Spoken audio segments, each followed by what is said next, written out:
अभी भी यकीन नहीं होता कि ये पिक्चर 2020 में रिलीज हुई थी। और मैं अगर फर्स्ट शॉट की बात करूं तो मेरे को ये पिक्चर पसंद आई क्योंकि मैं किसी एक्सपेक्टेशन के साथ इसे देखने नहीं गया था। मगर अपन लोग इस फील्ड में करते क्या है कि एक पिक्चर को कई बार देखते हैं, बार बार देख के उस मूवी के सेंस ऑफ मीनिंग को समझते हैं। जैसे कि मेरे को जोकर मूवी भी फर्स्ट टाइम में नहीं पसंद आई थी, बट जैसे मैंने उसके ट्रेड्स देखे, बार बार इसे देखा, तो मुझे समझ में आया कि इस कैरेक्टर में है क्या। मैंने इस वीडियो में उसके बारे में समझाया भी है जब मैंने भी इस पिक्चर को किसी और ही पर्सपेक्टिव से देखा। बट बात आज यहाँ पे ये नहीं है। 2020 की birds of prey and the fantabulous emancipations of one Harley Quinn मैं जितनी बार देखता हूँ उतनी ही ज्यादा मुझे बुरी लगने लगती है, क्योंकि हर वॉच के साथ इसमें कुछ ना कुछ कमियां तो दिखी जाती हैं।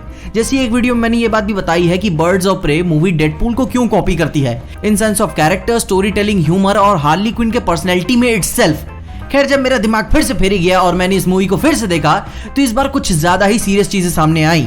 तो इस बात के साथ अपने सबसे पहले ही पॉइंट की बात करें तो यह याद करो कि ये मूवी है किस बारे में। मैं कहानी की बात नहीं कर रहा हूँ, दिमाग पे जोर डालोगे तो याद आ ही जाएगा। और हाँ, अगर किसी और तरीके से देखे तो ये काफी अच्छी ब्रेकअप मूवी है for sure, with forgettable plot. By the way, ये पिक्चर एक्चुअली में पूरी तरीके से हार्ली क्विन पे तो है ही नहीं, ये मूवी बर्ड्स ऑफ प्रे पे रिवॉल्व करती है। पिक्चर में 5 मेजर कैरेक्टर्स हैं, उनकी अपनी अपनी कहानियां हैं जो हार्ली क्विन हमें सुनाती है। उनके पर्सपेक्टिव से हम कहानी को नहीं देखते हैं। और इन सब बातों के साथ अगर मैं हार्ली क्विन मूवी देखने जा रहा हूं तो मुझे the infamous, the exceptional, one and only the Harley Quinn के बारे में जानना है। मुझे यह नहीं जानना है कि मूवी में फोर्सफुली एक टीम बनाई जाती है कुछ ऐसे कैरेक्टर्स के साथ जिससे किसी को घंटा फर्क नहीं पड़ता।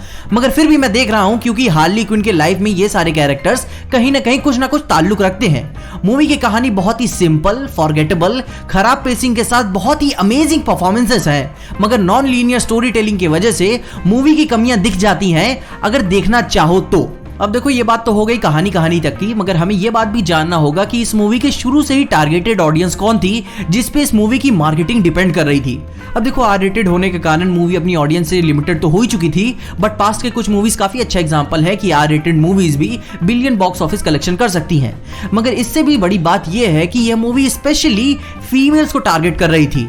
अपने वुमेन एम्पावरमेंट को लेकर अर्जेंसी, मिसोजिनी और डेली सेक्सिज्म को लेकर ये सरकाज़म मूवी देती ही है, क्योंकि इस मूवी का स्क्रीन प्ले भी एक औरत ने लिखा है, एक औरत ने इसे डायरेक्ट किया है, औरतों ने ही प्रोड्यूस किया है, और औरतों के ऊपर भी ये कहानी है जिसमें कोई बुरी बात नहीं है, अच्छी बात है और हमें ये देखना था। मगर हमें इस तरीके से भी देखना चाहिए कि कंपनी किसको दिखा के पिक्चर के टिकट्स बेच रही है।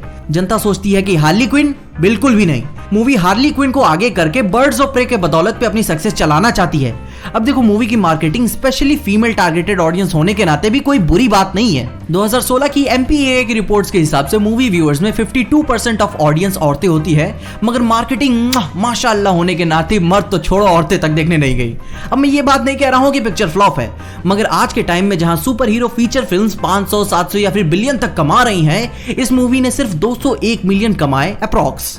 अब कहीं ना कहीं ओवरऑल मूवी ने अपने फीमेल ऑडियंस को भी अपील नहीं किया, क्योंकि अगर वो भी हो जाता तो परफॉर्मेंस काफी अच्छी हो सकती थी, क्योंकि पिक्चर की कहानी कुछ और ही मैसेज कह रही है।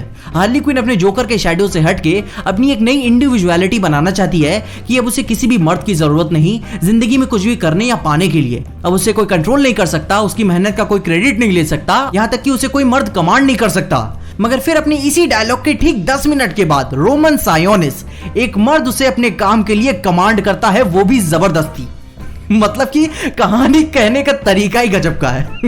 अब देखो, एक और बात आती है अनइंटरेस्टिंग कैरेक्टर्स की। इस मूवी के almost more than majority of सारे मर्द इनकॉम्पिटेंट है। आप इनके फाइटिंग स्टाइल, डायलॉग या स्क्रीन प्रेजेंस से ये अंदाजा तो लगा ही सकते हैं। इस मूवी में कोई भी मर्द अच्छा नहीं है, क्योंकि इसे ऐसा लिखाई गया है।